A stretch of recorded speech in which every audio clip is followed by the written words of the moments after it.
Hi guys, welcome back to my channel. It's Molly here, and I thought this would be a fun video that we're going to talk about today as Talking as Fast as I Can by Lauren Graham. I'm actually really excited for this because I am a huge Gilmore Girls fan. I just love the fall because it felt like you can just binge watch Gilmore Girls. So I have my Luke Steiner shirt on, and also too my sister, she bought me a while back a Luke's Diner mug that I just placed there just for fun. Again, we're gonna get into it and just have some fun talking about this book, and yeah, so let's get started. So when I first reading this, I felt like the first chapter or two was almost like Amy, hopefully I'm saying this, Palmer's Yes Please, which I absolutely loved that book. It was so good.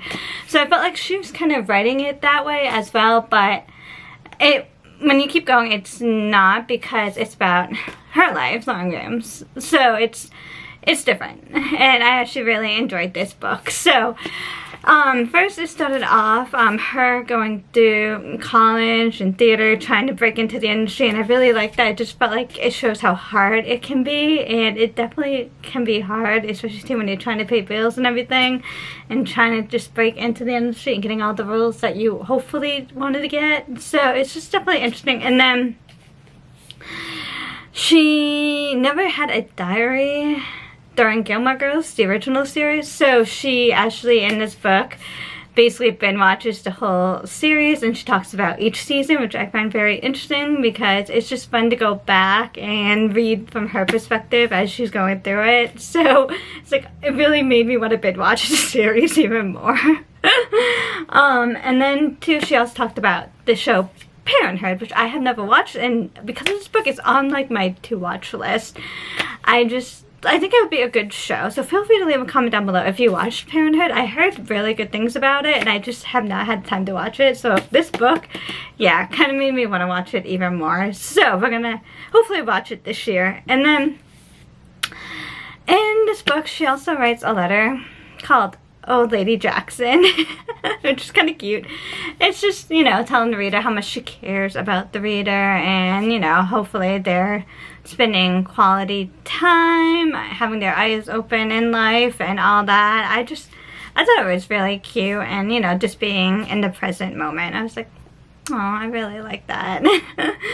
So definitely read that too, because it really was cute, and I instantly took like a minute to read. And then she also keeps going, and she talks about a year in the life of Gilmore Girls, in which this time she actually kept a diary, and she could through everything. I found it interesting that first, when they were doing it, a mini movie series, it has never been done before on Netflix, so there was a lot of pass and go on that, and also too, people weren't sure how much it would be received, and then they realized like Gilmore Girls has tons of fans.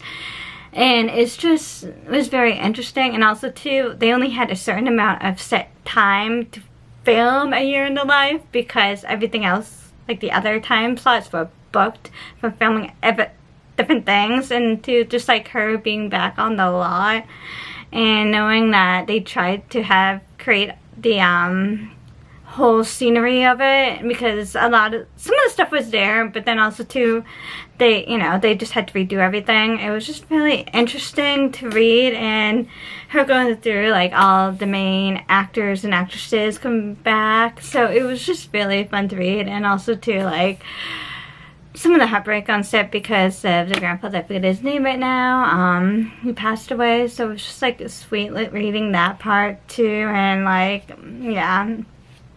And also too, yeah, she talks about how she had to sign a contract for the last 4 words, which obviously most people know now, but when it was happening.